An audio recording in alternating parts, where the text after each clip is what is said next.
I was in San Francisco, California. This is weird. You know what they got in San Francisco? A gay mafia. A gay mafia. What the hell? Let me ask you something. If you're in a gay mafia and you get whacked, is that good or bad? All right, what the hell? Yeah, say hello to my little friend. Where the hell that come from? All right. I was in Los Angeles, California, and I enjoyed going out there. But there was a magazine out there said 50 is the new 40. You ever see them article? 50 is the new 40, and then there's another one said 30 is the new 20. I sent it to my cousin. Hopefully he can convince a judge that 16 is the new 21. All right. Right there. I seen Hugh Hefner. What's Hugh Hefner? About 80-something, 90 years old? He's old, I know that, all right? He's walking down the street with a Playboy bunny under each arm in L.A. I swear I thought they was filming Weekend at Bernie's 3 when I seen him go down there. Good Lord, I feel sorry for him, surrounded by all them good-looking women. 80, he can't do nothing, you know? He's like a little kid at Disney World, too little to go on the really good rides, you know what I mean? He tries to hop on them supermodels. He ends up getting real dizzy and has to sit on the edge of the bed the whole night, you know, eating crackers and drinking 7-Up. My buddy's like, he's on Viagra, but a lot of good Viagra does. If you sleep through the whole boner, you're 83 years old, for God's sake.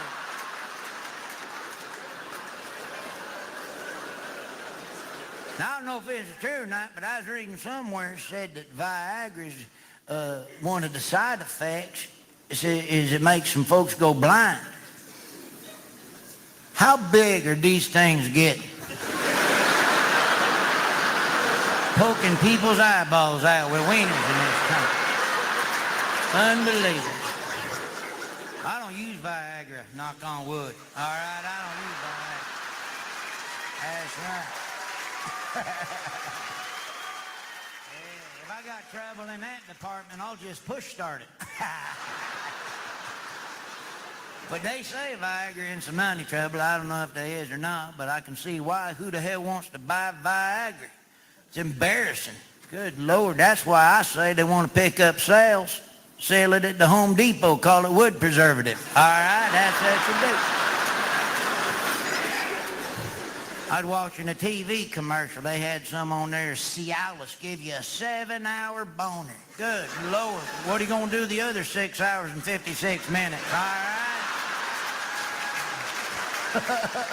7 hours. What, are you going to take that thing fishing or something? You know what I mean? Yeah, it's the original pocket fisherman right there. That's what I got. Oh, yeah. I'm going to cast out and get a big red snapper on that dude. That's what I'm going to do. 7-hour boner. Give me a pill, give me a 4-minute boner. That's all I need. The rest is just kind of a nuisance, if you ask me. Be walking around town, look like you smuggled a Chico stick in your pants out of the Walgreens. I was in Las Vegas. We stayed at the Hooters Casino and went to the Hooters Casino down there. Boy, a dealer flopped a big pair when we were over there. My buddy went all in. I didn't know what happened. I was playing the slut machine all night, so I don't know what happened. Tinder, changing the way we date. Uber, changing the way we get from place to place, we've combined both. Say hello to Under, the car service for people looking to meet that special someone on the way to wherever. Step 1. Open the Under app and activate.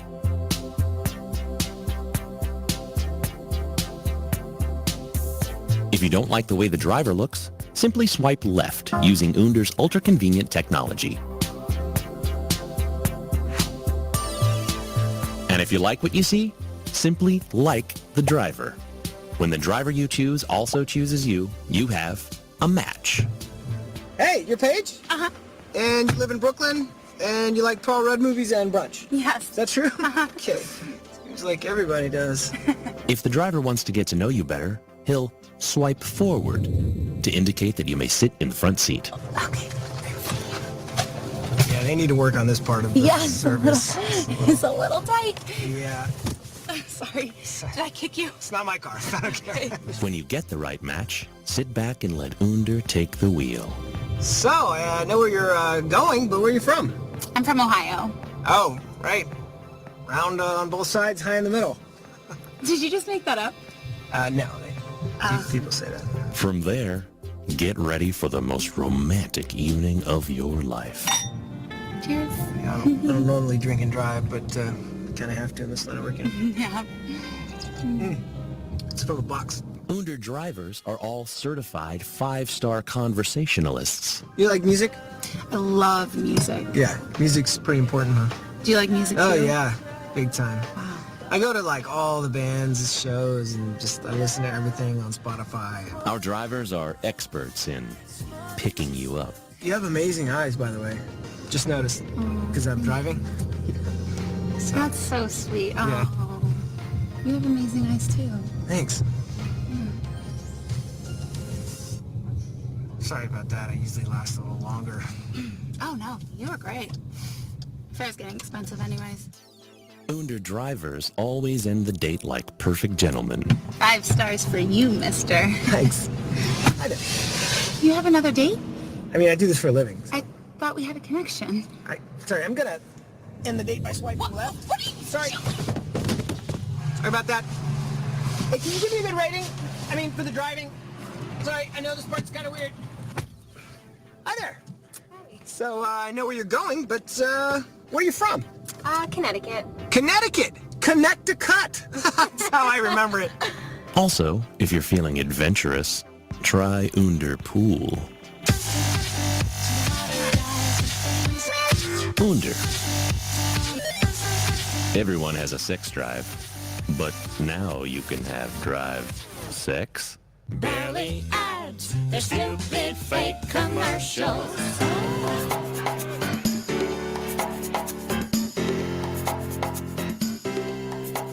I see you winding downtown about Donald Trump, and I'm like, fuck you. I guess the change from Obama wasn't enough, so I'm like, fuck you, and fuck him too. Trump delivers, and you get triggered. Ha, no, ain't that some shit? You all campaign to change the West, but the West is the best, so here's my fuck you.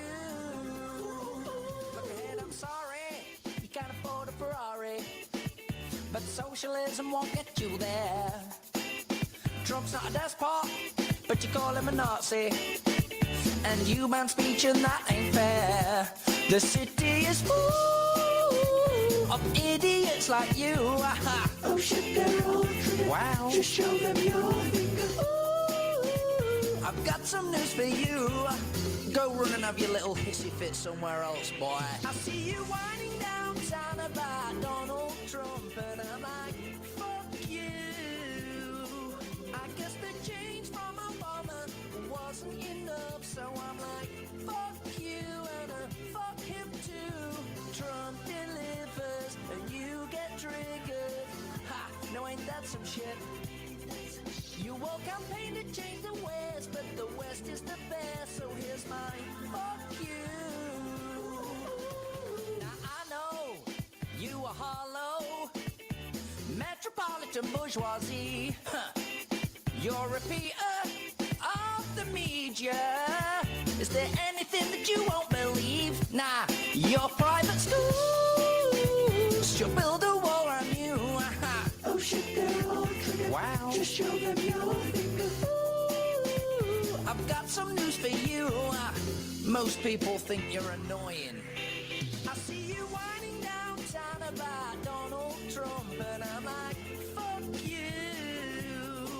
I guess the change from Obama wasn't enough, and I'm like, fuck you, and fuck him too. Trump delivers, and you get triggered. Ha, no, ain't that some shit? You all campaign to change the West, but the West is the best, so here's my fuck you. Cry babies, babies, babies, why do you dishonor the country so bad? You do not get this triggered when the country lets back in the jihad. Jihad, jihad, jihad. But with Trump you're like, why? Why? Why? Oh, cry babies, oh, I loathe you. I still loathe you. I see you whining downtown about Donald Trump. Fuck you. I guess the change from Obama wasn't enough, and I'm like, fuck you, and fuck him too. Trump delivers, and you get triggered. Ha, no, ain't that some shit? You all campaign to change the West, but the West is the best, so here's my fuck you. Live from the Raw Talk Studios in Southwest Florida, it's the Charles Richardson Show. Man, it feels good. Feels good to be back behind this mic doing this show. I mean, I guess we'll see how it goes. We'll see how the coughing fits go. We'll see how the dog goes. We'll see how the kid goes. Well, both dogs are sleeping right now. Good. So. We'll check that off there as one of the good points there. And John had asked about my shirt. Yeah. It's autism awareness. Yeah, it's teach, accept, love, and understand. It's actually their motto at work. No. Or it's one of the. Oh, I thought it was a work shirt. Well, it is a work shirt, but it's just an autism awareness shirt. Oh. Well, there you go. There you go. All right. Dog sleeping. All right. Your coughing fit. Sorry. Has been much improved. It's not terrible, Gone. but I do It's have not a little bit of Yeah. So that's gunk every now and then. I'll get a cough drop. So that's So that we're still on the verdict on. The kid, on the other hand, we already had to yell at him since we started on the air on doing the bits, so we don't know yet. That could be a problem. We don't Well, know. he's laying down now. Better be. Better be. John says, you sound much better. Thank you. And John says, beautiful. Although I think he's calling you beautiful, not the shirt. So we may have some issues there. I don't know. I mean, don't deny it. You're beautiful, but nobody else needs to call you that except me. Jury's still out on that, huh? Yeah, is it? I don't know. I think. Listen, the jury was still out on that. It's been the longest jury that's ever had to oversee a case since the O.J. Simpson trial. That was a long jury. That was a reality TV show. That was a Big Brother. I think that lasted all summer. I'm telling you. Well, anyway, hi. It's been a while since you and I have, and I'm not talking to you, I'm talking about everybody else. It's been a while since we had a little conversation about what we're going to talk about. I have no idea. To be honest with you, I'm over here sitting and scratching my head because I didn't have the greatest of days. So I'm thinking, is it time to do the show again? I don't know. Bushman says, good to see you back. Thank you, my friend. Thank you. But yeah, I'm it's still a little weird. I guess let's catch everybody up, really. So we're talking, what, a week now? A week and a half. Almost 2 weeks. I went into the hospital on Wednesday after working for Comcast, which was my last day I worked for them, was Wednesday, doing customer service, and all of a sudden I feel like I'm talking with marbles in my mouth. I can't enunciate the way I normally. Listen, me enunciating is like a baby cooing. I was never really good at it. I was, I had the general idea of sounding out words, but it was never perfect. But it was just worse. Like, it sounded like I was drunk. And I was over here slurring my word, having to think about more how to say a word. And then, like, around noontime, I put myself on personal, which I was doing a lot anyway. And Alyssa came home because, she had some time between. She was going to stop by and grab lunch, go to the bathroom, whatever. So I asked her, look at my face. I feel like I'm slurring my word. Is there anything, do you see anything off? Like, do I look all right? She told me to smile and stick my tongue out. I was thinking maybe she was looking for foreplay, but I said, no, seriously, you got to look at my face. I had a reason that I asked for those things. So she said the right side looks a little droopy. The right side of my mouth looks a little droopy. Very little. So I'm thinking it could be nothing, but then I kind of got worried where then after Alyssa left, I called her mom, who's a nurse or was in the medical field. And I went ahead and started talking to her over the phone, and immediately she says, yeah, it does sound like you're slurring your words. So it's like, all right, I'm off to the hospital. Went to the hospital. They did an EKG, took some blood. They found enough evidence to go ahead and admit me. So I'm over there getting things ready to go and didn't hear anything back. EKG apparently was okay. Blood work was apparently okay, so that's all well and good. Then I had to go to an MRI. If you ever have an MRI, my God, that thing is the noisiest clunk of shit you've ever heard. They said, we're gonna put some earbuds in you. I'm thinking, why? Because it gets loud. I'm thinking, I don't want that shit in my ears. Well, we'll give you like a muffled headphone, but it's not gonna be as good. So, all right, whatever. So I lay back, I put my head in this vice thing. I mean, listen, I got a big sized melon. I don't care, stroke or no stroke. This fucking watermelon head is big.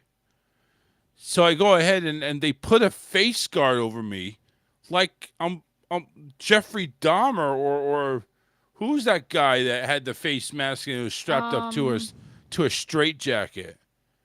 I don't even remember. Who you're talking about. Silence Hannibal. of the Lambs. Yeah, Hannibal or some shit. It made me look like Hannibal. I was like, almost like wearing a football helmet, but it was just like, they were afraid I was going to bite them or something. I don't know. So I think that's just so you hold your head still. Yeah, they were doing a good job of keeping me still. Trust me. It felt like I was under arrest. So they pushed me into this machine, and honestly, this thing lasted about 20 to 30 minutes. And the whole time, I kept hearing like the machine is dying, like it's just a bad engine, just going ahead and going.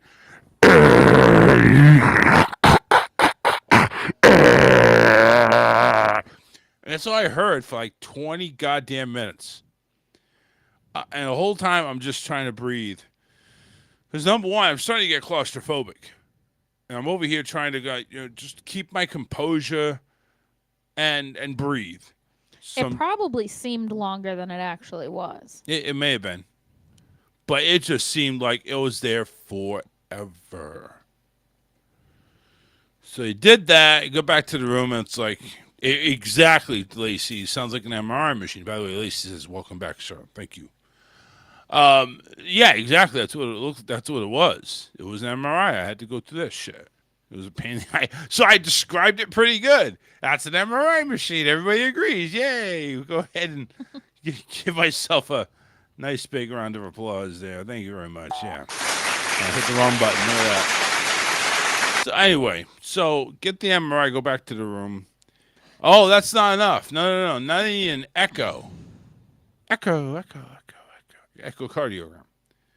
So basically, they're taking a look to see how far pregnant I am with this gel, except they're not looking at my stomach, they're looking at my chest to see what's going on with the heart, see what the hell's going on. That's an ultrasound. Whatever. They didn't echo. I know that. They didn't echo. Well, maybe that was the other one. Ultrasound. All right, they did that. Whatever. So apparently, after all was said and done, and I know I'm droning on about it, but it was a pretty big fucking deal. I'm going to be honest with you. This is my soapbox, and that's what I'm going to tell you. So I'm talking to Karen, off and on, talking to Alyssa's mom, trying to give updates, talking to Alyssa, text messaging, calling, whatever. And, I'm just like, no update. This is like the middle of the second day, late second day. So it's like, they're going to hold me another day.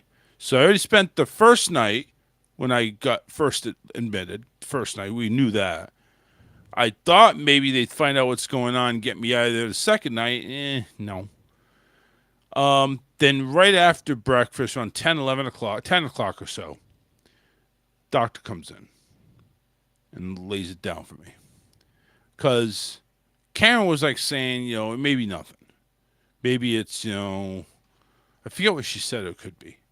She said it could have been not a stroke. It may just be a TPE, whatever they call that. I forget what the initials, but it's something. It's just something, yeah. Yeah, something preliminary or temporary. TPE, maybe, I don't know. Doctor comes in and says, "You've had a stroke." And he immediately says a very, very minor stroke. Very minor stroke. I'm going to refer you to a neurologist, which I went to see my primary. They were supposed to do the referral. I haven't heard shit from anybody. So I don't know what's going on. I'm going to have to call my doctor and find out, hey, listen, I haven't heard anybody from anything from anybody. TIA. Thank you, Danielle. TIA. That sounds about right. That's Tampa International Airport. In other words, so TIA was it sounds more like, but it wasn't a TIA. So they said it was a stroke, a very, very mild one, and they said with treatment that the speech will go back to normal, and my lip will go back up, which I think it's kind of doing. I don't know. Your speech seems a lot better. I think that's almost completely back to normal. Yeah. The only time I notice anything different is when you get angry or when you're upset. Well, that happens a lot. And that's something I got to control. Which I did a good job today, by the way. You got to hand that to me. You did. Today just wasn't a great day. But it was a very mild stroke. Did not prescribe me anything. No medication. The only thing they tell me is that I'm on an aspirin regimen forever. They're not even doing blood thinners. They're just saying, no, it's just an aspirin. I just do an aspirin and see how it goes. So, what it is, it's what it is. Once you actually see the neurologist, they may give you, they might say something different. They may prescribe something, and maybe I'll be on my 10th or 11th medication. Who the fuck knows? Who knows? So, but maybe just because it was so minor that maybe the aspirin's enough. Yeah, might be. I mean, it's number one. Let's put it this way. I was just a big baby. I was a baby. You guys saw me on Facebook recording my groveling and everything like that. I'm freaking crying like a little bitch because I see this as the beginning of the end. My family history, my family health history is not good. I mean, we got cancer, we got kidney failure, we got heart failure, heart issues, heart attack, high blood. It's not fun. And I know with my weight and everything like that, I know I'm fat. I get it. Everybody's gonna tell me, and I get it. But it's like, even if I went ahead and, you know what? No, I'm not gonna do that. Maybe that's what it is. I just need to, maybe they've been right there, hon. Maybe the doctors were right. Maybe if I just lose all this weight, everything will be fine. It's that easy, right? Lose all the weight. Yay. Honey, I'm not saying you can just snap your fingers and do Oh, it. You gotta no. try. You gotta put in the work. And thank you, John, for saying that. No, you're not a bitch. It's scary. I looked at it as it was the beginning of the end. Like, you know how you get a car and the car breaks down and you have to fix it and repair it. But you know that's not the only issue. There's much more work that's going to be done because that's just the first part.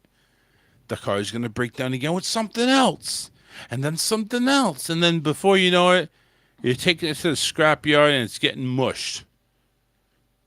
And that's what I envision myself. This is the beginning of the end. It's not though. I know, but that's what I thought. That's what I thought. It was just a scary moment where I'm thinking of my mom, who went through a slew of medications. She was on like a dozen medications. I'm not too far off from that. The problem is she had so many medications. It was after she let her diabetes go to shit, where she wasn't taking insulin. She was type 1, by the way. I was type 2. And, at least I'm taking my pills and shit. So, but I just saw it like, no, this is the first stone that comes down the mountain. Then it's going to be, a bigger stone and a bigger stone. And then finally it's going to be an avalanche and I'm not going to get out of it. And that's what scares me. It scares me. It's like this is the trickle effect, the domino effect. One domino falls and the other ones are sure to fall sooner or later, right? Because now, after I've had this stroke, as minor as it is, I am now subject and higher risk for strokes in the future. And that's not good. And that's not how I want it. I already live scared as it is. And it's something I wasn't really hoping for. Not something like this. But, like I said, my speech has come back for the most part. I still have, like you said, when I go ahead and when I get upset, I start gurgling words sometimes. And, they're tough love right there from my uncle. Reality, if you don't change your diet and start exercising immediately, it's the beginning of the end. Medication is never the ending trip to the mechanic. Yeah. Yeah. Got the same thing for my cousin. Same thing. And that's... Actually, I take that back. That is my cousin. Usually he goes by Jim Me, but no, that's my cousin right there. Okay. That was my uncle for a second, but no, that's him. He's watching on YouTube. He's no longer a part of Facebook anymore, so that's all right. Lay says, keep your head up. Yeah, I get it. Gonna try. I haven't been totally away from the microphone. I'm doing my sports show, which I got a lot of help on that. It's not like I'm sitting here doing 95% of the talking or all alone. I do have help in the sports world there, and they're doing it good. And the shows that I do, the watch parties, that's doing pretty good too. I like it. We're getting a lot of views on that one. So, and I haven't gotten kicked off social media. That's even the better part. Kind of liking that. So, there you go. Hey, listen, I think I did it in under 20 minutes. Yay me. Congratulations to me. I did it. It's about 15 minutes on my soapbox to catch everybody up on the last 15 days. Because this literally happened right after Alyssa's birthday. Alyssa's big 4-0. She's 40 now. Take a look at her. She's 40. She doesn't want to believe it, but she's 40. No, I just feel like 45. my birthday weekend was kind of a crapshoot. What is this? John says, Charles, I got a question. Does any part of your face get warm? Mine does, but I hate doctors. I didn't notice it getting warm.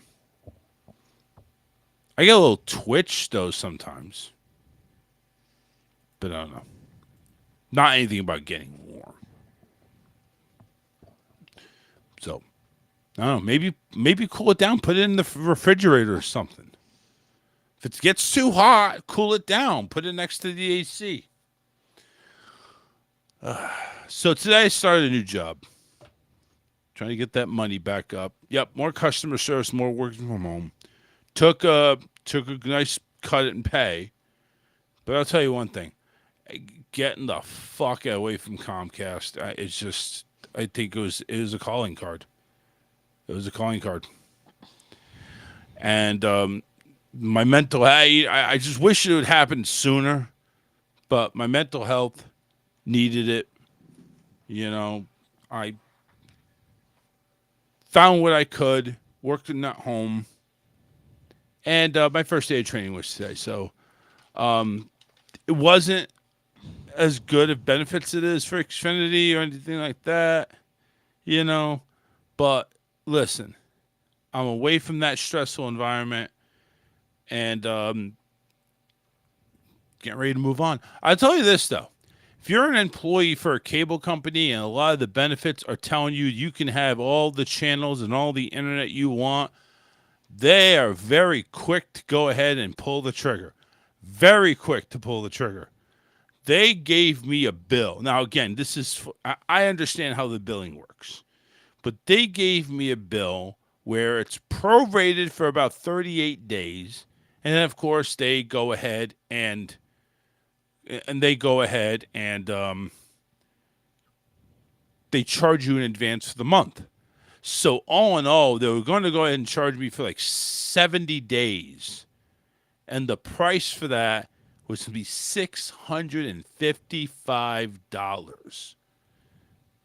$655. And no, Lacey, I was not in the call center. I was actually at home. I work from home. Still work from home. Very proud of working from home. Well, you used to work in the call center before COVID. Yeah. Before COVID, I had to do a 45-minute trip one way to Fort Myers. And but yeah, after COVID, they sent me home and gave me the equipment. By the way, I'm still waiting for those bastards to send me an email telling me where to send this fucking equipment back. Sitting here, laying here like a big pile of shit. I want to get rid of this crap. I'm just waiting for my 401k to clear because there's not a whole lot in there. There's a couple of grand. Waiting for my 401k to clear. We're going on a cruise. Say what? Yeah. Going on a cruise. I need a goddamn cruise. I need to get the fuck away. We all do. We need to get the hell away. But First I've heard of it. well, it ain't gonna be the last. Lacey said they used to work for AT&T and never again. Actually, I applied for AT&T. It says it was a hybrid remote position, but it also said it was in Orlando. I'm thinking, how is that hybrid remote, but I have to be in Orlando? Hybrid meaning that sometimes you have to go into the office. Oh, really? Is that what that means? That's kind of like Andrew's job where he sometimes has to go into the office, but usually he works from home. I thought he worked from home all the time now. He does now, but he wasn't for a while. He did have to go into the office occasionally. Right. For like meetings and stuff like that. And then he did get switched over to full work from home, but he's working at a different job now. He just started a new job a couple weeks ago. No shit. Really? He left? Yeah. Wow. I didn't even know that. My mom told me about it. Oh, good for. Well, is that? I assume it's his decision. Good yeah, because Okay. he had gotten that promotion a while back. Yeah. And he Didn't wasn't like the promotion? wasn't liking the extra responsibility. Oh, okay. He wasn't liking the hiring and firing kind of thing. Oh, he was charged of that. Yeah. Nice. I think something like that. I don't know. See, I'd have no problem with that. So he wasn't liking being in that position. So he got another job paying the same as he was making before, or as he's making with the promotion. Yeah. But not as much responsibility. But he is doing what he was doing before the promotion. Gotcha. Well, good for him. Good for him. Yeah. See, that's where I was kind of hoping to do. I'd go ahead and do what I was used to doing, but get paid more, or get paid as much. Yeah. Didn't work out. I'm not that good. I'm just not that good. It's all good. It's all gravy. But yeah, good for him. But see, I'd be able to handle that responsibility. I could go ahead and do that. I can take that. That's not any stress to me. It's like, look, dude. Well, we're not. We may be he friends. Didn't like that. Right. I get it. He's a softie, but it's okay. He's good at what he does, but he's a softie. Me, I'm a hard ass. I'll go ahead and tell him, like, listen, motherfucker, you ain't cutting it. We gotta let you go. You know, this movie, and I know you heard of it because I watched it all the time. It's called Moneyball. One of the scenes in there, Brad Pitt's character and this fat guy from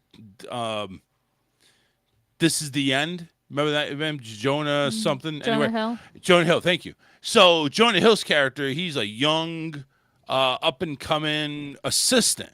Well, Brad Pitt's character is the GM of a baseball team, and he makes him the assistant GM of the baseball team. And all of a sudden, it's like, his duties and roles are starting to expand, and it's like, but yeah, this is what you got to do. This is what you do. Hey, listen, you got to be able to cut these players, let them go. And say, I don't want to do that. That's not me. I'm not good at that. I would be the same way. Yeah. I would be like, no. So what Pitt's character does is he gives them examples. Says, listen, let's role play. Let's roll. So it's like, listen, I'm a baseball player. You got to let me go. All right, go. And he's like saying, all right, sir, go ahead and sit down. Come to my office. Things happen in baseball, blah, blah, blah. And the player immediately, and Pitt immediately plays along. Say, you let me go? Well, yeah, I am. I just moved here. My kid just started a new school. He has friends. Blah, blah, blah, blah. Great, make up all these excuses. And Jonah Hill's like trying to say, well, maybe you don't move right away, but, have to get, try to transfer to school. Just going into all these different details. And Pitt's just like saying, dude, what the fuck are you talking about? These are professional baseball players. They are aware of the business. Let them go. And the best analogy would be, it says, would you want to go ahead and bleed to death or take one in the head and just die immediately? And it's like, die immediately. I guess better wouldn't say just rip the Band-Aid off. I guess that would be a better example. So it's like, that's how I'd approach it. Nick, your numbers ain't meeting par, man. Gotta let you go. Pack up your shit. Let's go. No, I wouldn't be that mean about it. I was like, listen, we appreciate you, but you're not meeting quota. Whatever the case is, why we're letting you go. Go ahead and clean your desk out. We'll pay you the rest of the day, but we have to let you go, man. Sorry, ain't happening.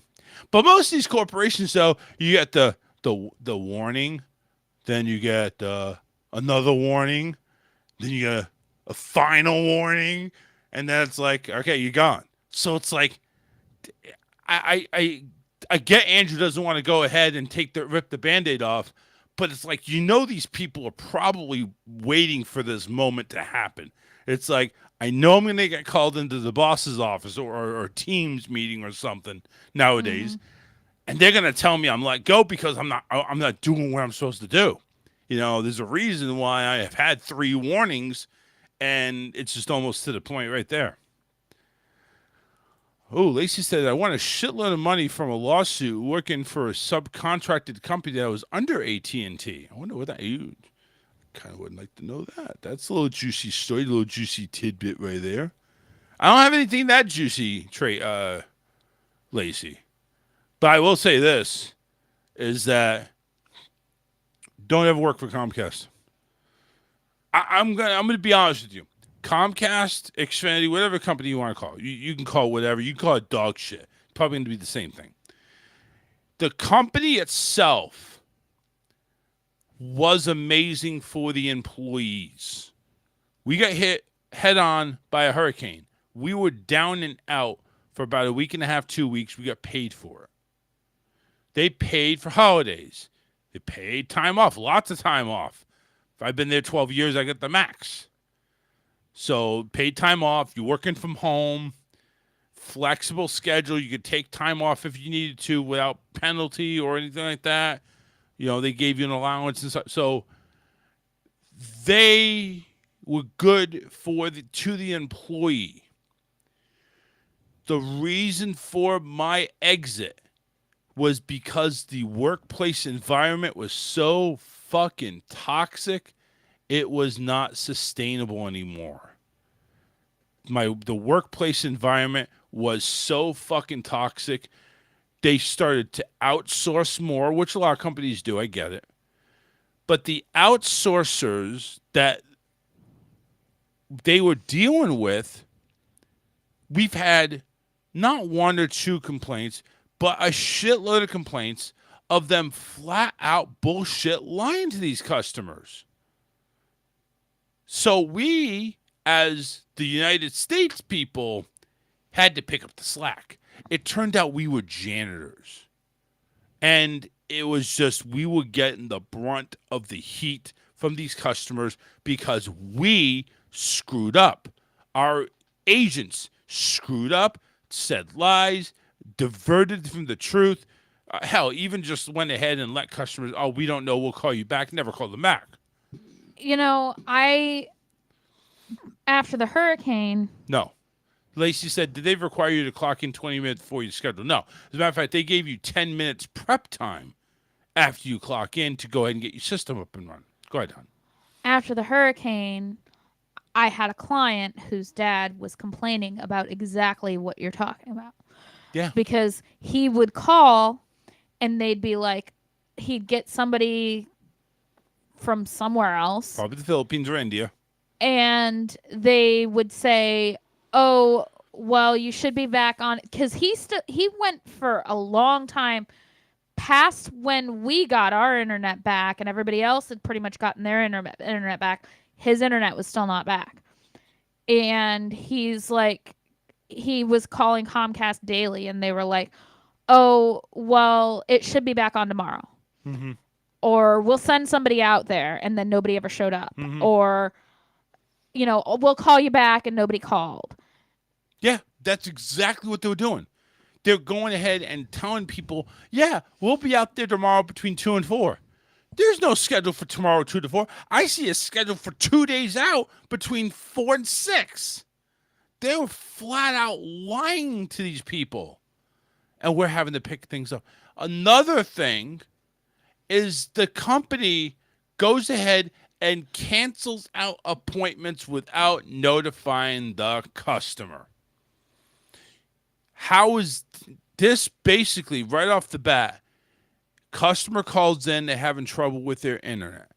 The internet keeps dropping. What the fuck is going on? We're sorry. It looks like there's a history here. We're going to go ahead and send somebody out. Probably replace the modem or fix the line outside, whatever the case. We need a technician to fix this.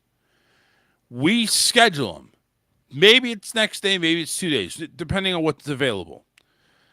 And all of a sudden, before that date comes, or even when that date comes, they go ahead and they don't get a message. They're expecting somebody from those 2-hour window that we gave them. Nobody shows up, and they're calling, where the fuck is my technician? The automated system says I don't have an appointment. Well, we show here that it's I-9 canceled. I-7 canceled. 7I, whatever. The two, I don't know what the hell 7I stands for. Sounds like 7 idiots to me. But those 7 idiots that made this decision to go ahead and just pull the rug out from this poor customer. Thanks, you morons. And now we have to clean that mess up because I didn't cancel it, and I wasn't told about it. Nobody called me, blah, blah, blah, blah, blah. So we have lies, then we have 7-eye cancellations, and here's the best one. Now, this didn't happen, as far as I understand, down here in the southern states, like, Georgia, Alabama, Florida, Tennessee. This was happened like in the New England states. It could have been happening in the Florida states too, but I didn't get too much of them. It was more New England. Technicians just not even showing up to the property and marking it as not home. Sounds like when they try to deliver my package from UPS, FedEx or UPS or whatever, and you need a signature, and all of a sudden you get that little slip and you're in the mail. home all day. You have not left the house. Yeah, but some reason you get a slip on your door. Well, but nobody rang my doorbell. Nobody knocked. Yeah, but this has got nothing. I mean, it could be a legal document, but I mean, they do knock on the doors occasionally. I mean, not always though. There was one that I had to go ahead and sign for from UPS. That I was home. They sent me a sign. Yep. That's it. But I've had it happen on a Saturday. Yeah. When I was home all day, and then the thing's on the door, and I'm going, but where the fuck were you guys? Leave. Yeah. Hello. We're still right here. Lace sounds about right, and I think she's laughing too. She has the 3 laughy emojis. My 7 idiot comment. No. I like the 7 idiot comment. It's pretty good. Yeah. 7 idiots. 7 idiots. And I think I think actually the board of directors too, 7 idiots for allowing this shit to happen. Listen, don't get me wrong, okay? I have had some issues with my service. It's not a lot. I've had to replace the modem, all that shit. But I never really had experienced these problems. And I have overhead wires. Again, I was in a hurricane and stuff like that. I never really experienced these problems. But I get, our infrastructure here is probably a lot better than some of these other places that are needing help. Your 7 idiots reminds me of the Bobs from Office Space. Yes. Yes. But they weren't 7. It was the 2 Bobs. Well, yeah. It was Bobo. It was Bob. Bob. But yeah, and that all that shit together just makes for what the fuck are we doing? What is this company doing? I know they're making a ton of money. So with that being said, the final, probably the hair that just tipped everything off was the final metric that they made us have to do. I got out of a position because it was sales driven. Oh, we were supposed to give white glove service to these people in communities, HOA communities and stuff like that signed up for Xfinity for 7,000 years. We had to make sure that they were taken care of. We had to kiss their ass good. The problem is we had to kiss their ass and sell them stuff. Now, let me just ask everybody out there that's listening and then maybe listening after the show airs, what is the main reason why you call a utility? It's not to say, hey, man, you're doing a great job. High five. You're doing a great job. You're doing a great job. No, they don't call for that. They call to go ahead and get some resolution. They're calling to go ahead and get a problem with their bill fixed. They're calling to go ahead and report an outage, report that there's trouble. It is not a happy reason. Now, yeah, these communities, and for the most part, the residential customers I was talking to, for the most part, were nice enough to say, hey, listen, this is not about you. It's about your company. Yeah, I get it. Oh, I couldn't say that, though. I had to say, well, and make up some bullshit reason. Lying to the customer, pretty much. But what turned over the whole thing is we were getting all these calls. We were getting all these calls for people that wanted our heads.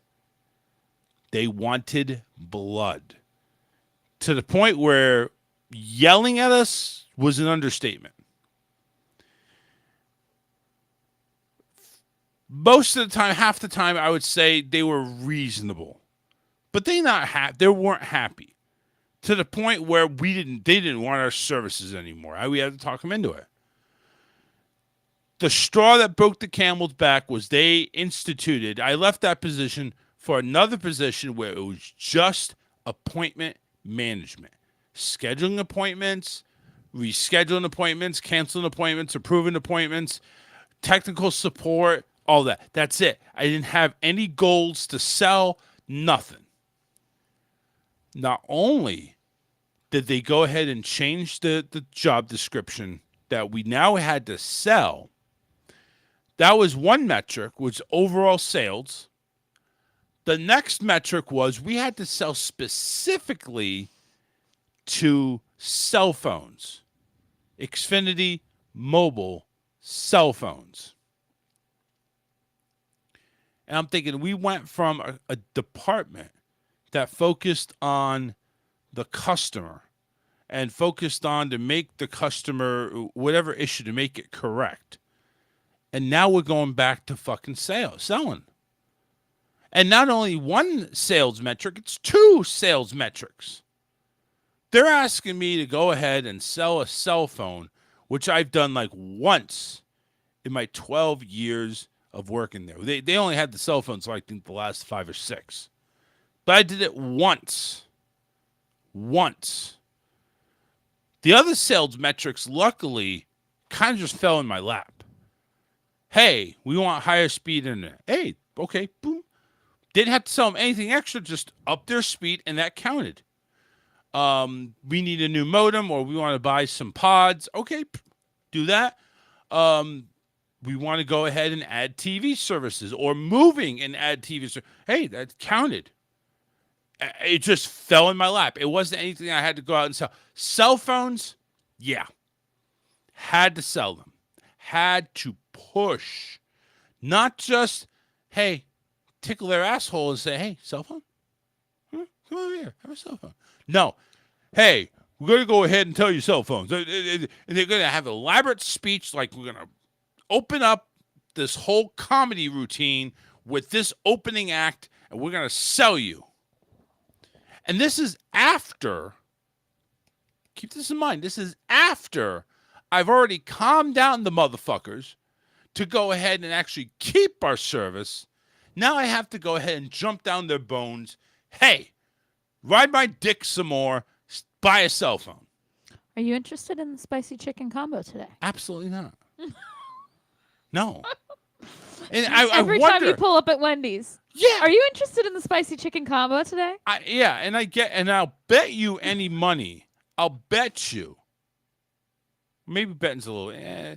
I could probably tell you that if they don't get enough spicy chicken combos, that person at the drive-thru is not going to lose their job. Probably not. Probably not. Because those people are ordering something. It may not be a spicy chicken combo, but they're going to order something. Yeah. And trust me, after you sitting there at a Wendy's for about 10 fucking minutes for the person at the speaker to even say hi, and even it's not that, what do you want? No, I always get, would you like to try a spicy chicken combo? Yeah, okay. and half the time that's what I want anyway. Yeah, wait, so I just, there you go. It fell in their lap. Yes. It fell in their lap. Absolutely. And the guy or the girl over there on the drive-thru, oh my God, she bought a spicy chicken combo. Want a Frosty? Yeah, sure, why not? No, it's the cookies. Oh, the cookies. After you've made your order. Well, can I interest you in some cookies? Yeah. How much more fast food can we jump down your throat? How much more can we do that? Lacey said that was a desperate reach for Howling people. Escalation department was on my speed dial. Oh, wow. Yeah. Lacey, commenting, appreciate you coming in. Probably had a closing line that sounded like thank you and being the best part of, yeah. Actually, I was supposed to say thank you for calling Xfinity. Have a great day. And you know what? Half the time I didn't even say that. I listen. I'm gonna be honest, and I could say this briefly now because I'm not there anymore. I fucking checked out of that company about a month ago. And when I say checked out, I mean I did not care if they went ahead and fired me.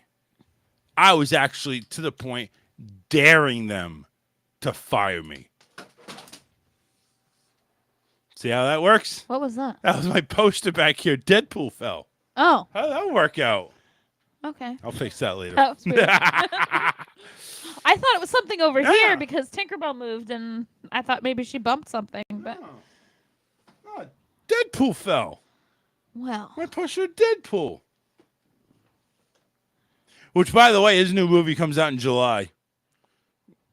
Deadpool Wolverine. I know you're very Yeah. excited about that. Oh, I'm pumped up. I got a big chubby for that one. I'm there. Sorry, all I can think of is Brittany now. This is a bad joke. Yeah, bad. Very bad. But yeah, like I mentioned, I checked out of Xfinity working there for like a month and a half. I literally would clock in and I would just like I would clock in when I'm supposed to be taking calls, go to personal, and I make myself breakfast or something like that. I just walk away. I'm on personal, no calls are coming through. And it's not like my supervisor can't see I'm on personal. I mean, he should be able to see everything. But you know what? They're so goddamn busy taking escalations because people aren't doing their job that I could get away with it. I'm over here. I'm literally on personal for an hour. No fucking joke. Nobody says shit to me. Nobody. All right, fine, whatever. I'm just done You with it. basically pulled an Office Space. I basically I did. Oh, goddamn right I did. I pulled an Office Space, except I didn't go ahead and take a half a penny every time there was a transaction made. Yeah, but you just didn't show up. I pulled an Office Space. I didn't show up. And you know what? It would have been pretty fucking funny if they pulled me aside and said, you know what? We're making you a supervisor. Imagine how great that would be. Listen, Charles, we understand that you got some ideas here. How about if we put 5 people under you? This is a big promotion. You gonna fire Samir and Michael and give me more money? Yeah.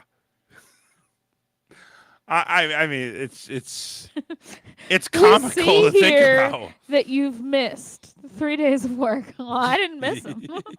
I didn't miss him at all. Yeah, we see you've been missing a lot of time there, Peter. I haven't been missing it there, Bob. No way, Bobo. This has been a time of my life. I'm over here getting laid for the gal that's over there waitressing at Chotsky's, whatever the fuck that place is called. Yeah, you know what? She's got a little. She's got a little freaking. Sure, I had to dust that pussy off a little bit, but you know what? It's fucking great. Better than coming in and getting me fucked all day. I like that. I think I went to Office Space a little too deep. Oh, good. Like you said, it's good to be back. It is. Hey, not sure if you're aware, but, you can join in the conversation and maybe save my voice a little bit. 813-699-5353. Thought you were talking to me for a second No! there. I was like, I've been trying.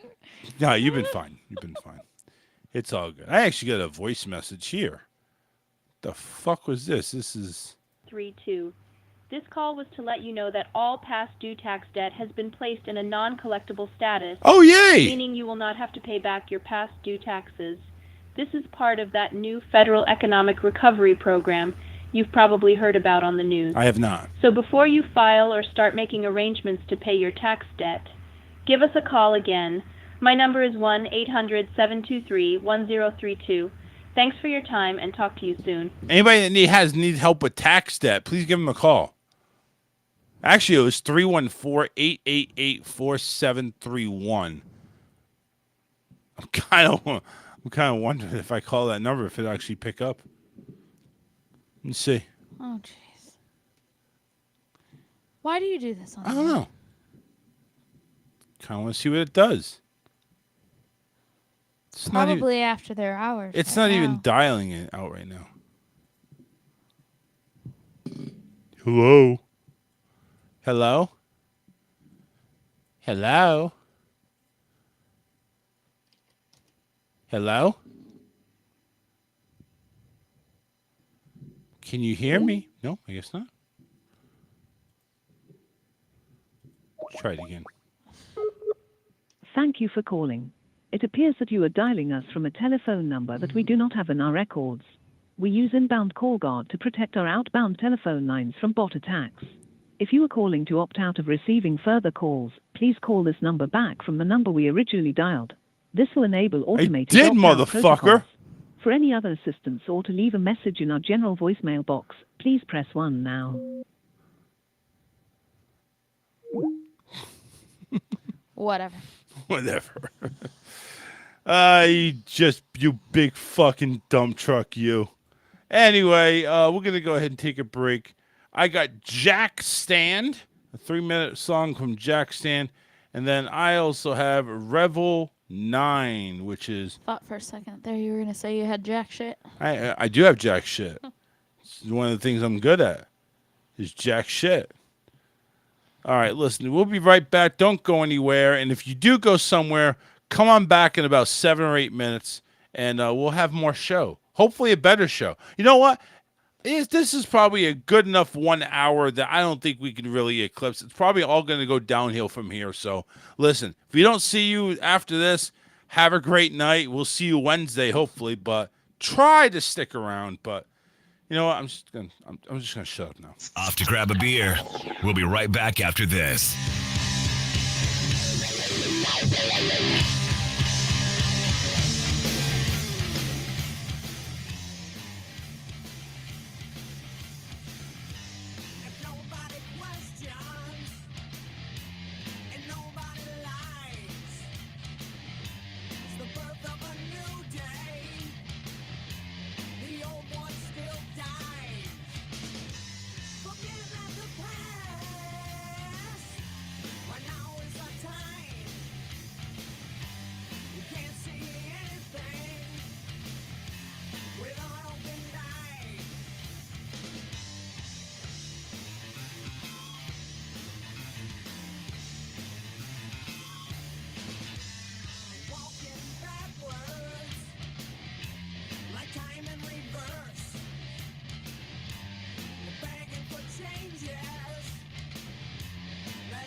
Here's where it ends, and it seems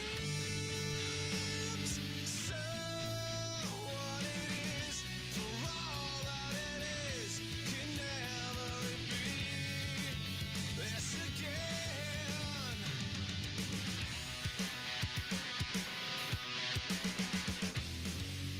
Slowly we move in circles.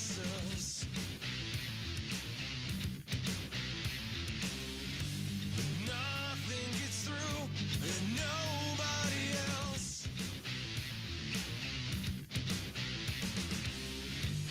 Touch me and make this whole.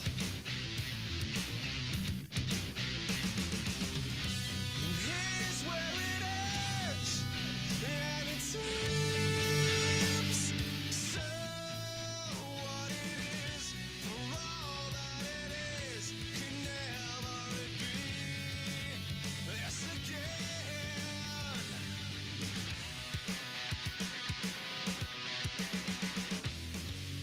Stumble and fall, but stick to the plan. Suffer it all as long as we can. And trust me to break this hold. And here's where it ends, and it seems so what it is, for all that it is, can never be this again. Well, here's where it ends, and it seems so what it is, for all that it is, can never be this again.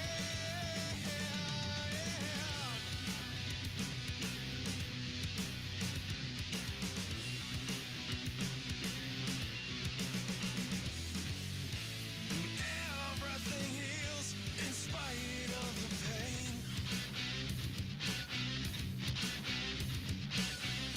And everything yields to the weight of the strain. But it's so far away.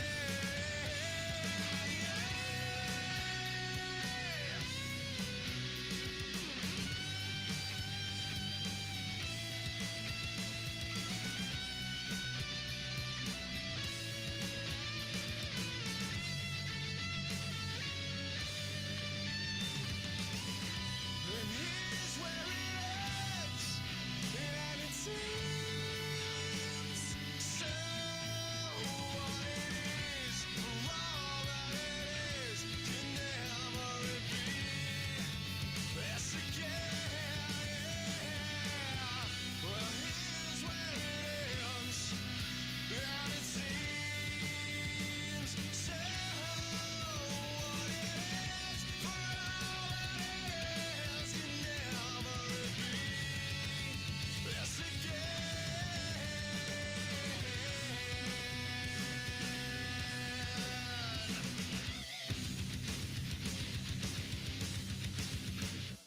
Everything that you touch first, Latinos touch. We're there every day early. Everything you touch. Let me give you some examples. Taco Bell had some tainted green onions. Oh God. I got E. coli from them. Some tainted green onions showed up at Taco Bell. Okay, white people get E. coli, the whole world fucking stops. Who picks the onions? Latinos. You talk shit about us, it gets down to the fields.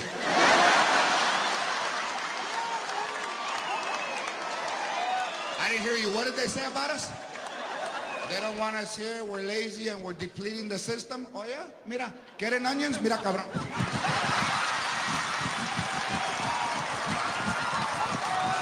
Hasta en el culo, güey. Here, take that shit to Taco Bell. Take it. There's your chalupa right there. Here, let me put some hairs. Ay. For my culo, because they hurt. There. Better. Think outside the bun. There. Don't be a pussy. Call Charles now. 813-699-5353. All right, we're back, and we're into hour number 2 here on the Charles Richardson Show. First show in about 2 weeks. My God, it's been that long. I mean, it's not that I'm lazy. Maybe that I am, but just maybe I am. I gotta turn on the TV. I got a good meme for this one. You don't like this one. Hold on. Oh, really? Yeah.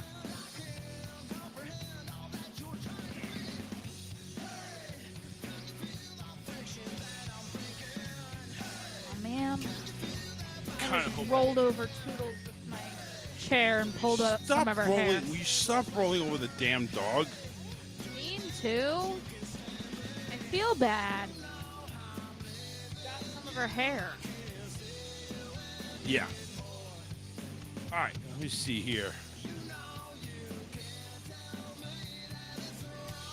Control save and share.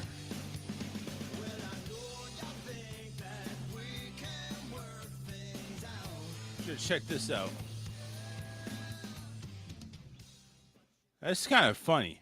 If you really look at it, look at it closely. Oh, yeah, I see it. Look at it closely. You got the Honda logo with the big H, and then you have the letters A, B, C, D, E, F, G, then H, then I, J, K, and then the Honda is an element. They took the T off. It's LMNOP.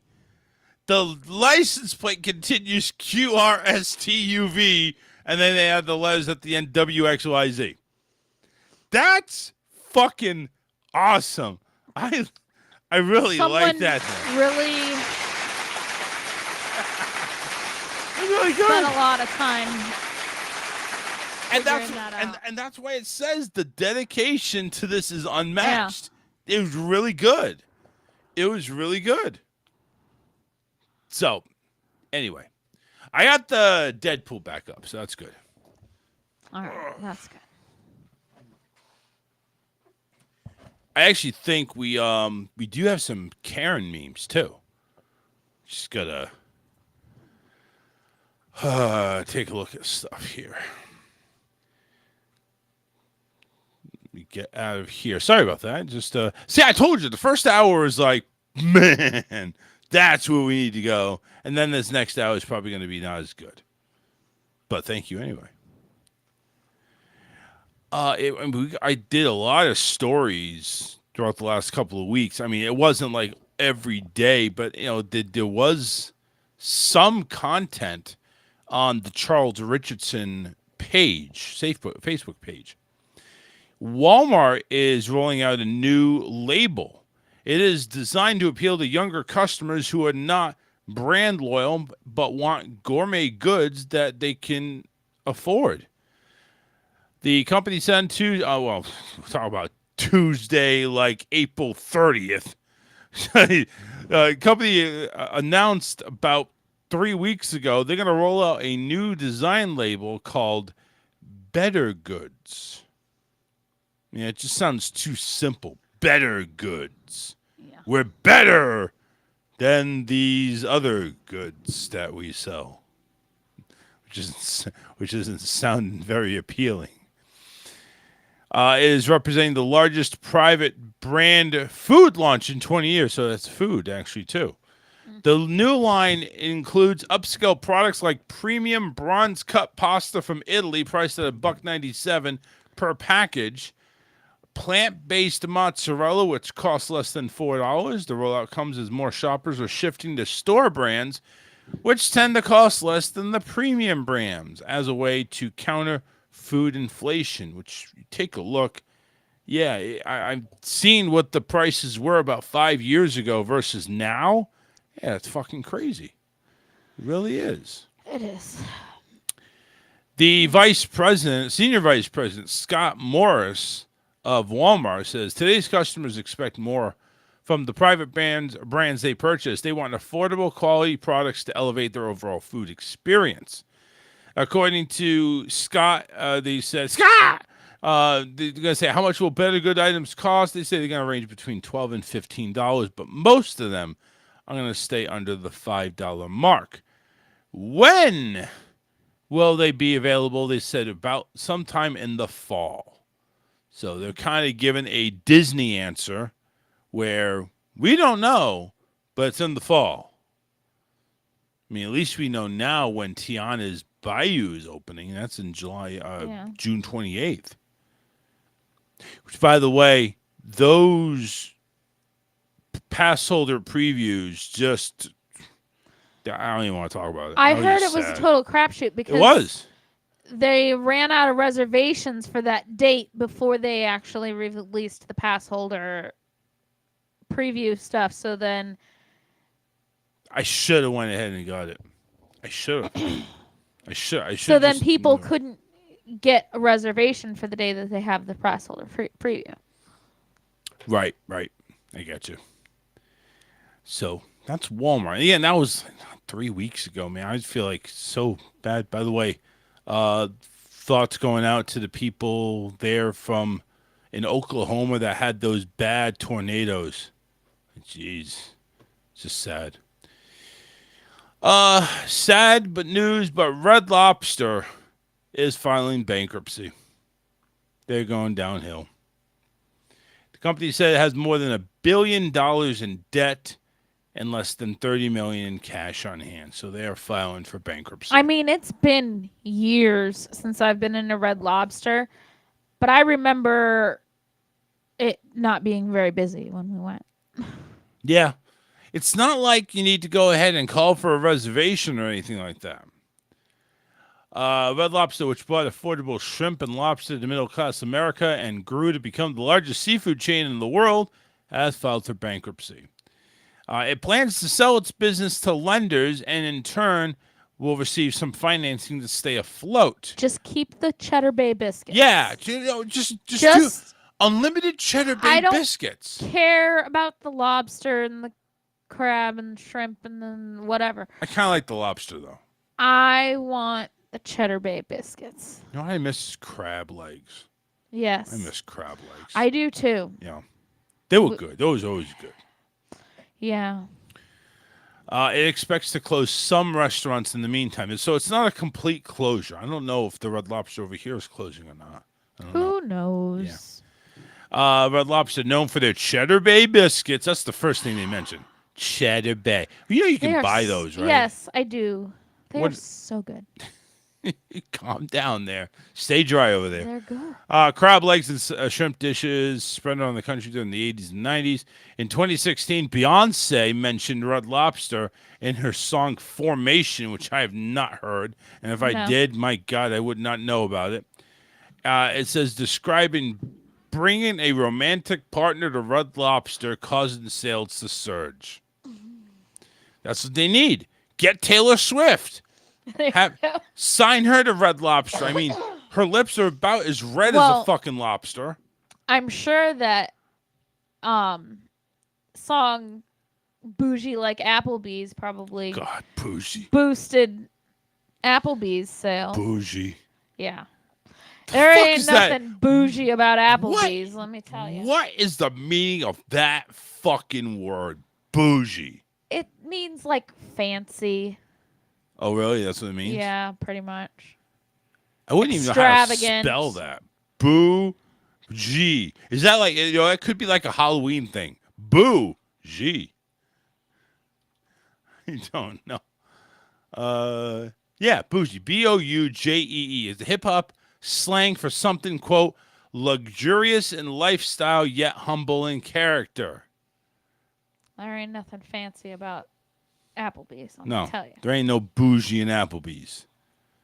Who the fuck thinks there's something bougie in Applebee's? It's a country song. Yeah. Oh, God. Which, you know, to a redneck, maybe Applebee's is pretty bougie. Wait, some fucking redneck is singing bougie? Yeah. God. I don't want to say any more about that, but my God, what type of fucking redneck is bougie? Walker Hayes. Walker Hayes? is singing bougie? Well, the song is fancy like, but it does. One of the lyrics is. Oh my It's God, bougie. that is the whitest F-150 motherfucker I've Bougie ever like seen. Natty in the styrofoam. I don't even know what that means. Whoa. Say bougie like what? Natty in the styrofoam. Natty in the styrofoam. I have no clue. We gotta call Bushman. No idea. We gotta call So- Bushman on this because I have no idea what the fuck that means. The thing is, yeah, we fancy like Applebee's on a date night. Got a Bourbon Street steak with the Oreo shake. Get some whipped cream on the top. 2 straws, 1 check, girl. I got you. Bougie like Natty in the styrofoam. Squeaking in the truck bed all the way home. With some Alabama jamma. She my Dixieland delight. Oh Jesus Christ! That's how we do fancy like, Jesus and then Christ. it goes on. Oh my, bougie like a natty in the styrofoam. I don't even know what that means. I don't even begin to know what that means. I don't know, but I bet you it's the bee's knees. Bougie like a natty. What the fuck is a natty? I don't know. I know what styrofoam is. That's some non-biodegradable object. I'm guessing that it has something to do with a to-go box, but I could be wrong. I don't know. Does the styrofoam makes me think of a to-go box. Natty in the styrofoam. I don't know what that means. I don't get it. Here, bougie like a natty, its meaning and origin and use. It actually has an origin? Yeah. Walker, whatever the fuck his name is. Walker Hayes. According to the historyofenglish.com. Oh, jeez. Well, this is what came up on Google. The meaning, there's a lot to unpack on this phrase, so let's take it one word at a time. And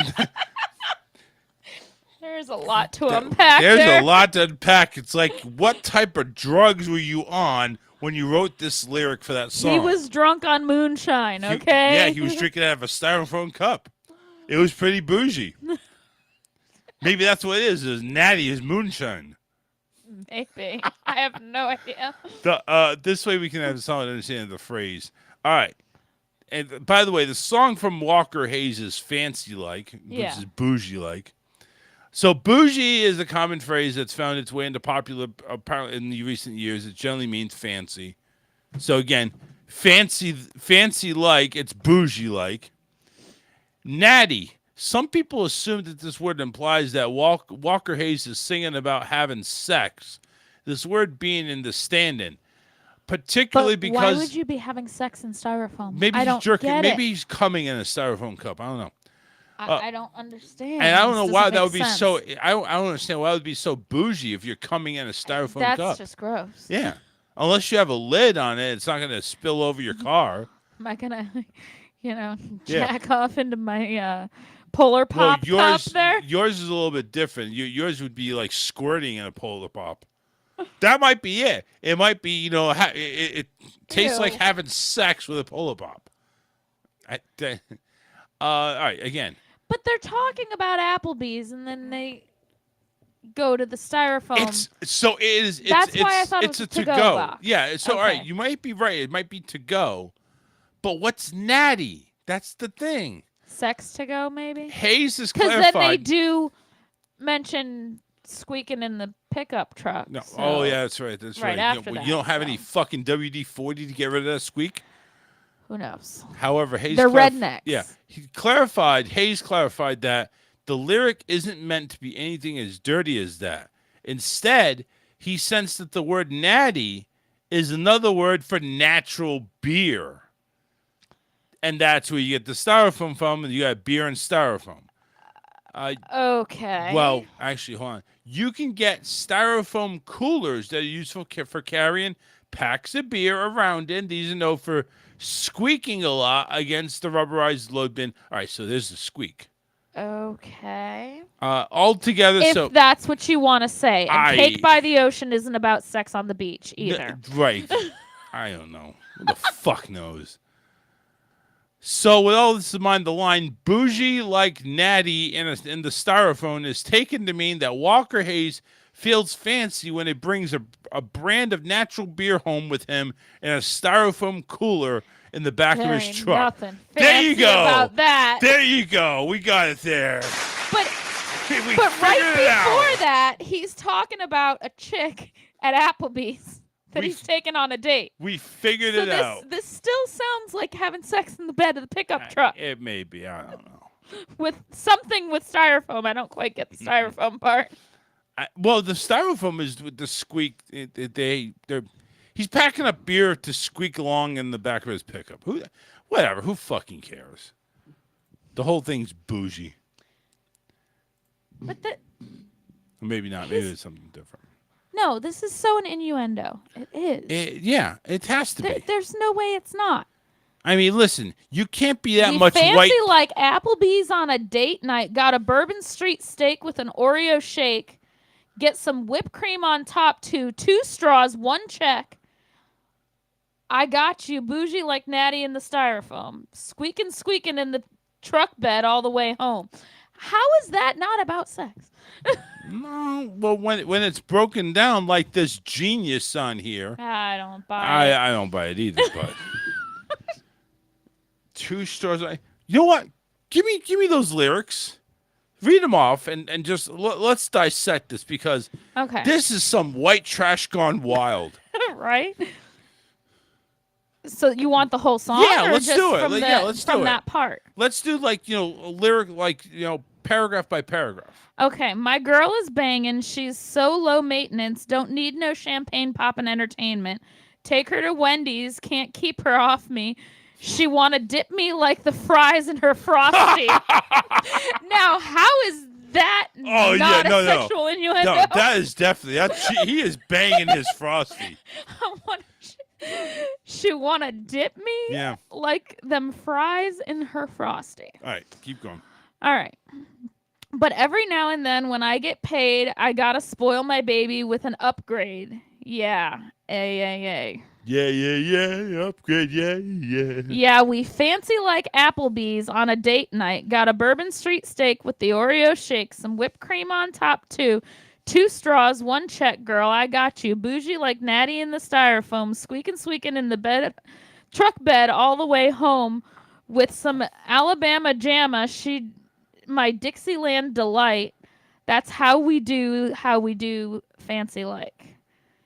And then it's fancy like fancy like blah blah blah. Wait, I just got completely. I mean, I get that one line that we had. He was just rambling off random shit. Well, it goes on. Read that last paragraph again. Yeah, we fancy like Applebee's on a date night. Got a Bourbon Street steak with the Oreo shake. Get some whipped cream on top too. 2 straws, 1 check, girl. I got you. Bougie like Natty in the styrofoam. Stop. So they're talking about the date night. Yeah. I got you taken care of, girl. You don't have to pay for Well, anything. okay. So what it starts out is take your $1 you got from the strip club and hold on to them. hang on. No. Go ahead. So it starts out talking about Wendy's. That like she's low maintenance. I can take her to Wendy's and she's fine with it. Well, look at the date night going to Applebee's. on. That's not the high maintenance at all. So then he says, but every now and then when I get paid, I gotta spoil my baby with an upgrade. And then he starts talking about Applebee's. Oh, what was so Applebee's is the upgrade. all right? So that's the upgrade. Yeah. Holy crap! Apple doesn't fall very far, does it? I guess. Right from Applebee's. All right? Go on with the rest. Let's right. hear this. Don't need no Tesla to impress her. My girl is happy rolling in a Vespa. No, don't need no Tesla to impress her. There's no R. There's R. That's it. Well, you get it. Anyway, there is no Tesla to impress her. Go on. My girl is happy rolling on a Vespa. Don't need no mansion to get romancing. She's super fine, double wide, slow dancing. Whoa, did you just call her fat? She's super sounded fine, like double wide. Yeah, I don't know. Oh my God. Well, unless you're talking about he's a fat ass. he's talking about a double wide trailer. Oh. Because these guys are rednecks. Don't need no mansion, but you could sell for a concrete block house. Don't need no mansion to get romancing. She's super fine, double wide, slow dancing. So she's okay with a double wide. She doesn't have to have the mansion. She's probably okay sleeping in a fucking tent. Double wide. And then but every now and then when I get paid, I got to spoil my baby with an upgrade, and it goes back into the Applebee's. Okay, is there any more? Hang on. Because I gotta see. I see a breakup happening somewhere. My new clean blue jeans without the holes in them. Country kisses on my lips with the skull in them. Yeah, she probably gonna be keeping some Victoria's Secrets. Maybe a little Maybelline, but she don't need it. In the kitchen light, radio slows down. Boxed wine and her updos go down. God, that last bit of lyrics suck. I couldn't get it. It gets weird. Put the twang to it, and it's twang. Yeah, twang. I'm sorry, I'm not country, and I cannot. I'm not sing either. The twang. I'm not either. I'm over here trying to figure all this shit out. The thing is, the only reason I even really know this song is because it was on an Applebee's commercial for a while. God. Oh, man. And then it goes back into the Applebee's thing again. No, that's the end. Obviously, if you're white trash, well, we kind of know that. What was the hot spot there on fucking Talladega Nights? The Applebee's. That's the Applebee's. Yeah. It made it really a nice date. Applebee's. And then he got kicked out of the Applebee's in the end. Yeah. It's saying pure redneck faction. Gotta kick you out, bitch.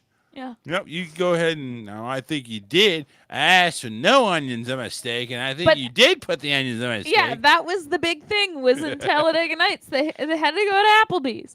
And maybe that's where the song came from. Who knows? Oh, it's definitely from NASCAR.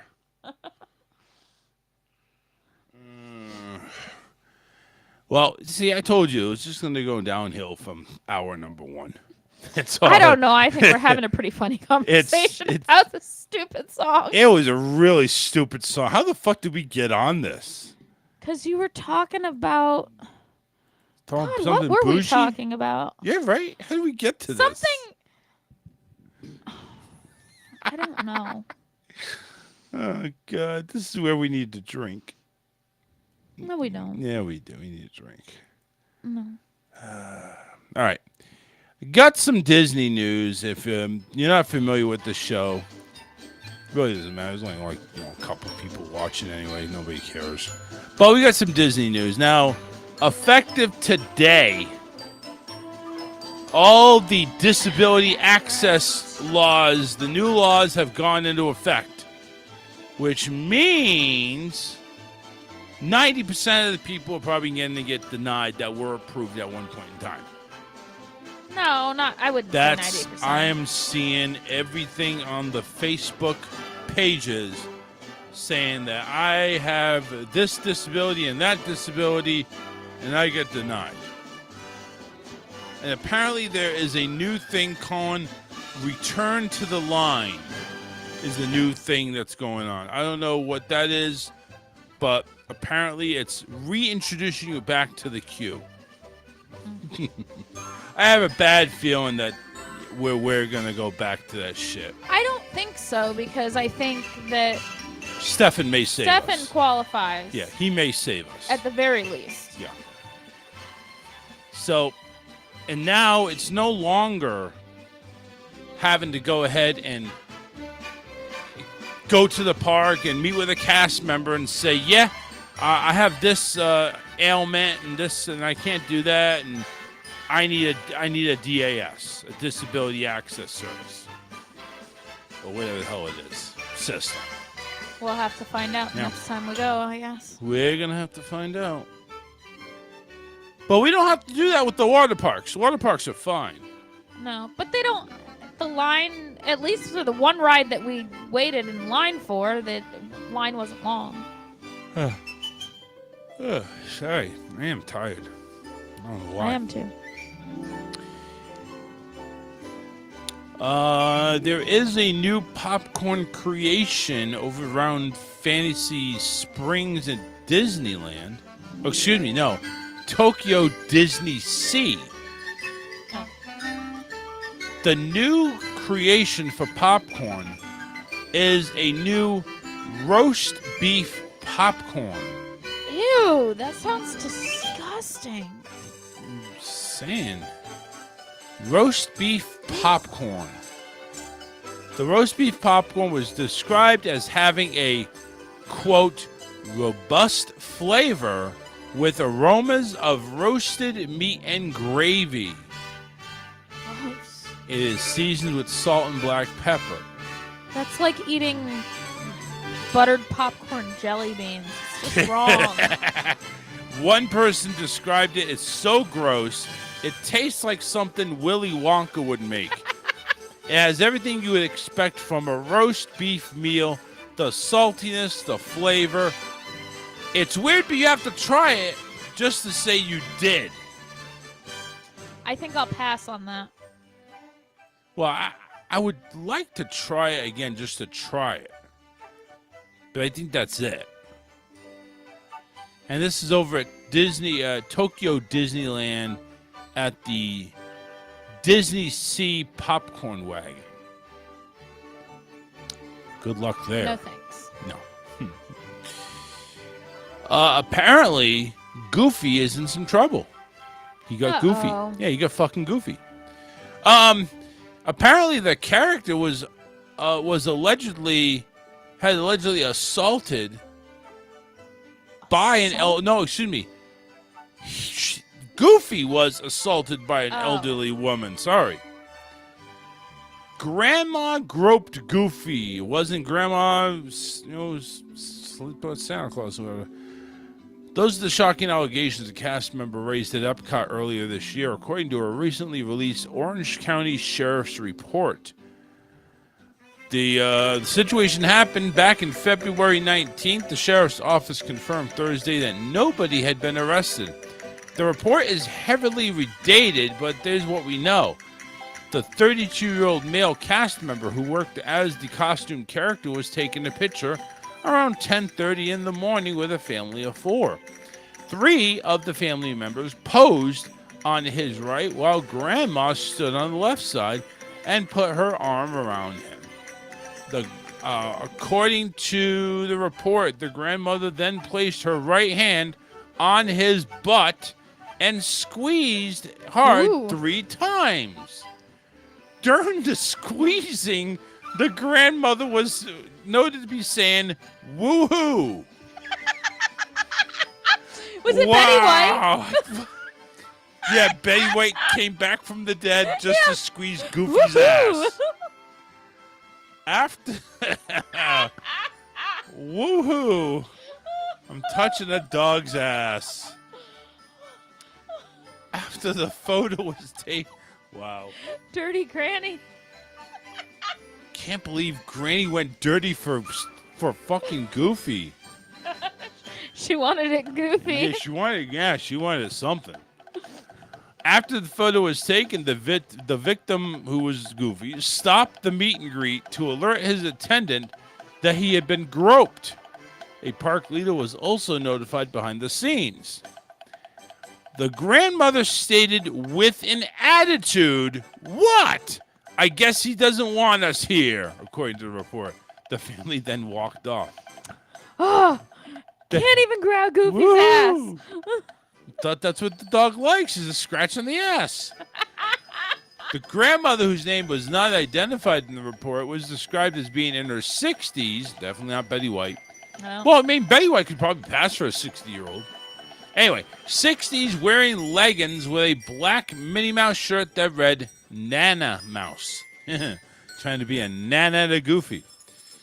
A Disney photographer witnessed what happened and gave a statement to the police, but it's partially redacted. According to the photographer, Goofy stopped the interaction with the family and was asking them to leave. The photographer overheard the conversation among the family afterward. What did you do? The father asked the grandma. They didn't do anything. Goofy wants us to leave now. All innocent. What? I didn't do anything. Nobody saw it. You know, my original thought was this is some senile old lady. But then you said she's only in her 60s. Yeah. Probably still senile. Probably still senile. Generally, people in their 60s aren't senile. Oh, generally. You never know. I was Unfortunately, thinking like 80 or something. Unfortunately, it's not the first time Disney guests have violated the trust of a cast member. Over the years, Disney World's princesses, costumed characters, and other cast members have reported visitors grabbing them inappropriately. For the latest Disney parks, go ahead. Sure, it happens a lot in Epcot. I'm sure it's happened when Princess Jasmine comes out. I mean, you got to have the right set of tatas to be Jasmine. No? Belle's pretty hot too. Somewhat. You just want Belle because it's Beauty and the Beast. No, That's all. My own grandfather has made comments about Belle. Oh, really? Oh, he didn't grab her or anything. No, I hope not. I mean, come on, Grandpa. Just stop that. All right, and that's the Disney news we had today. We usually have Disney news on part of a segment, 5 or 10 minutes or so, depending on how much. And we go over it here on the show because we are Disney fanatics. We are Disney pass holders, and we just love Disney. And that's just the way it is. So hopefully you guys can understand that.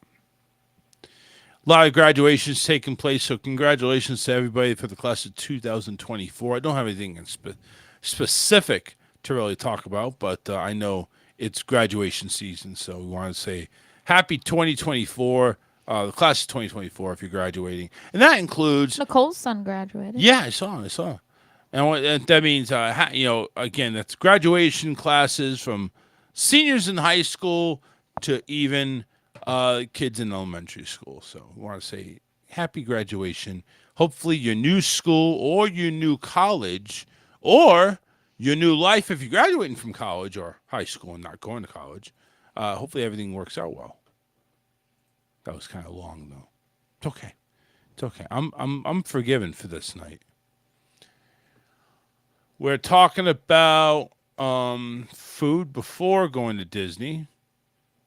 McDonald's has got a $5 meal deal that they're looking to enforce. Is it a $5 foot long? Definitely not a foot long. Probably $5 heart attack, maybe.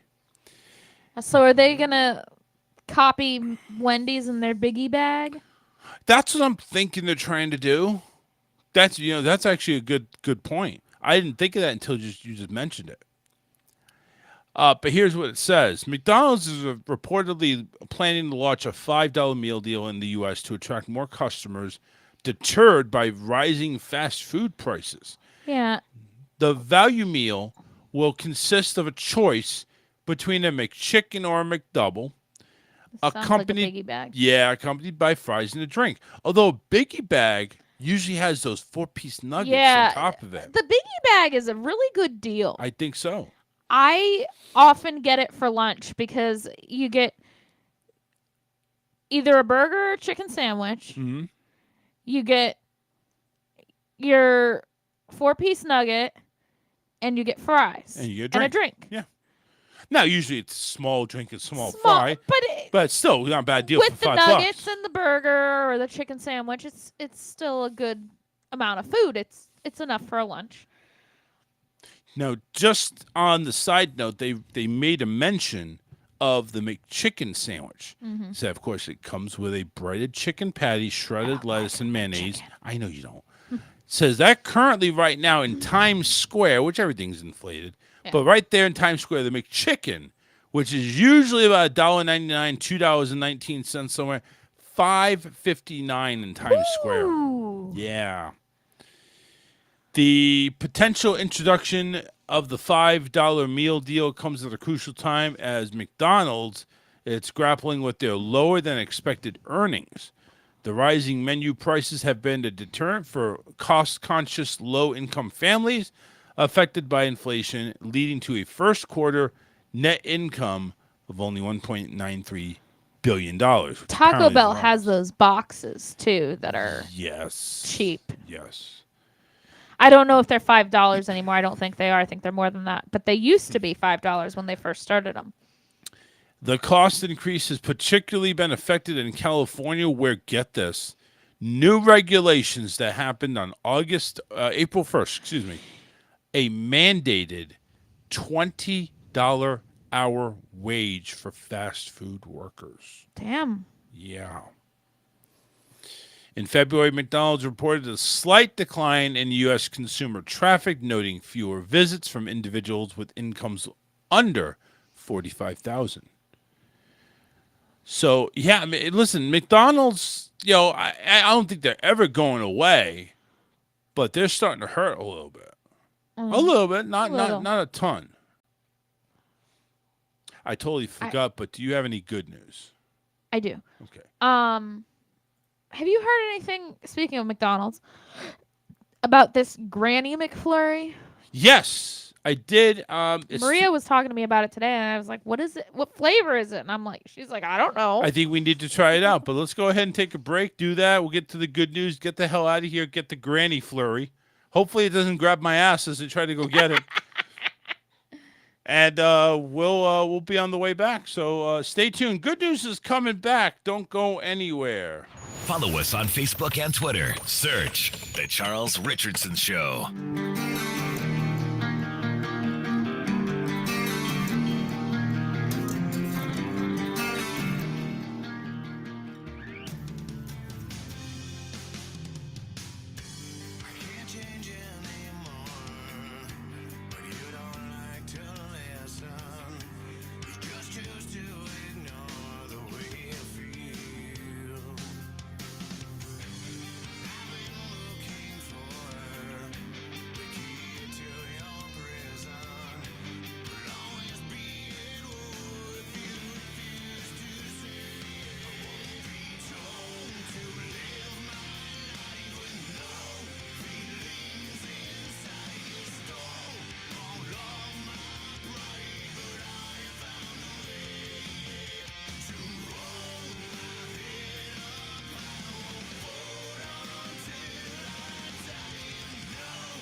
We're your local high-speed internet and cable provider. Are you looking for a fast, reliable internet connection? A large selection of your favorite HD TV channels? With 24/7 access to the best customer support technicians, all at a fair price? Fuck you. You'll take what we give you. You'll have the option of choosing from several of our completely unwarranted rip-offs, including internet speeds up to 200 times slower than Korea at twice the price, TV packages with over 500 channels, 90% of which you can't view, and we guarantee a plethora of hidden fees. Then, our barely trained technicians will come to install your services somewhere between the hours of 8 a.m. and 10 p.m. Knock once while you're in the shower, and promptly leave. And once we do finally get your service up and running, it'll be down and limping within 3 hours. Indefinitely. Why, you ask? Simple. We are part of what is called an oligopoly. It's like a monopoly, only legal. See, in closed-door meetings with 4 or 5 of the other major providers, we've secretly agreed not to have differing prices, allowing us to completely eliminate any competition and collectively raise our prices to optimum cockbag levels. Because we here at your local high-speed internet and cable provider don't believe in customer satisfaction. We believe in money. Yeah, pools of money. Looking for a better deal? You can all gobble down our balls. You're paying for it. Your local high-speed internet and cable provider. You won't like it, and there's no other option. Follow us on Facebook and Twitter. Search The Charles Richardson Show.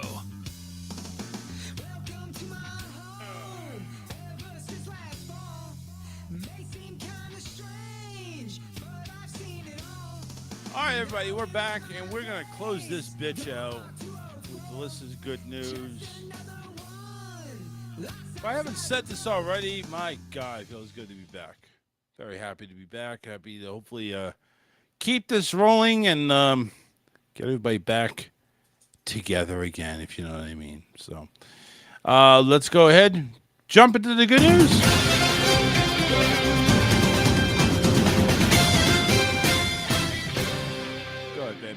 A Virginia teacher retired after 67 years.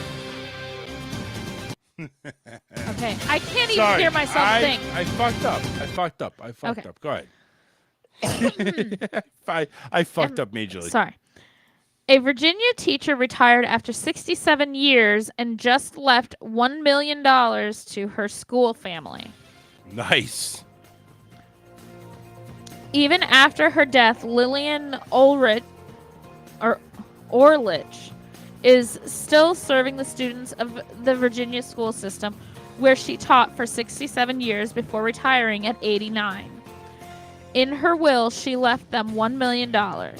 Known as Mrs. O by generations of students, Lillian passed away on March 7th. Within a month, employees at Prince William County Schools learned the news of her generous donation. It may be surprising that a high school history teacher could save $1 million, but she never married or had children, and friends say she lived a frugal lifestyle. She spent most of her career at Osborne High School in Manassas and Osborne Park High School in the countryside outside of Washington, D.C. By the time she retired, the students and her colleagues had become her family. "I don't have any living relatives," she once told the Washington Post. "These are my relatives." The $1 million donation was paid to Spark, the education foundation for the PW County schools. It will be used to expand a scholarships she set up with Spark after retiring 6 years ago, which has already benefited dozens of students who received cash grants for college.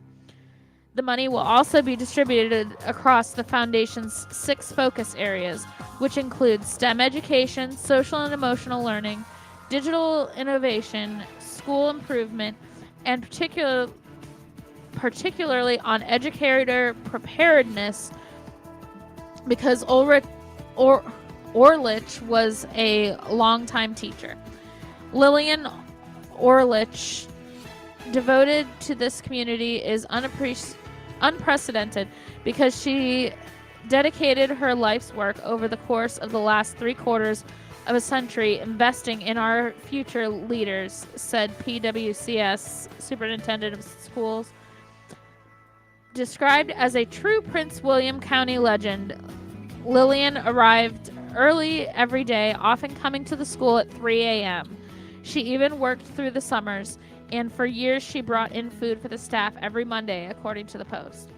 The footprints she left in our hearts and minds can never be erased, and her legacy lives on in the lives of the students and staff she impacted, said McDade. She was the best teacher I ever had. That was a student. Melissa Boyle, president of Spark, said they were honored and proud to continue her legacy. This is a rare and inspirational moment in this school system. So shortly after she died at age 95, a memorial service was held for her at Osborne Park High School in the auditorium named after her.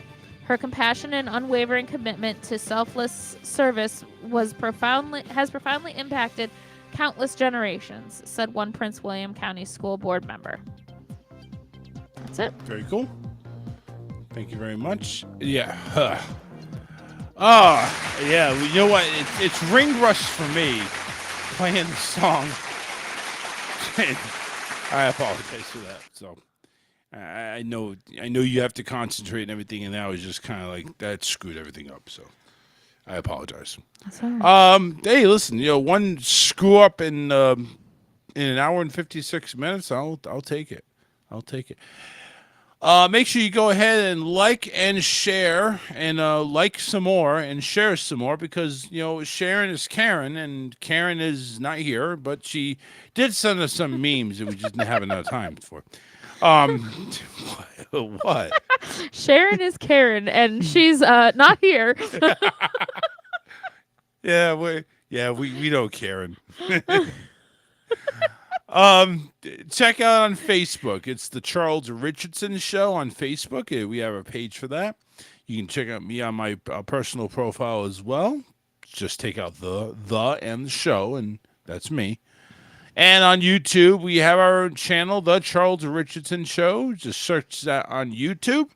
You can go ahead and subscribe. It's free to do. If you want to pay me extra, that's on you. I'm not going to go ahead and stop you from doing it, but you don't need to if you want to go ahead and listen to this quality, random, blubbering crap that we do twice a week. And finally, we're also on X, just like, not ecstasy, but we're on X. Used to be Twitter. The handle that we have, though, is different. It is called Mad Talk Show, which is what we used to be called before we went ahead and, kind of went and did my own thing with my wife here. So that's what we're stuck with right now. But that is going to do it, everybody. Good to be back. And hopefully we will see you back here on Wednesday again. 8 p.m. Eastern. If you want some athletic talk, check out the Touchdown Crew tomorrow night at 8 p.m. as we talk about the UFL. Week number 8 we conclude. We'll look forward to week number 9 with our doubleheader that we'll have the watch party on Sunday at 2:30. Make sure you tune in for that as well. And then, of course, we'll be back again, Hump Day, right here on the Charles Richardson Show, 8 p.m. Eastern. Take care, everybody. Have a wonderful night. Don't drink too much, and if you do, make sure you pass out with somebody that gives a shit. Take care. It blinded me permanently.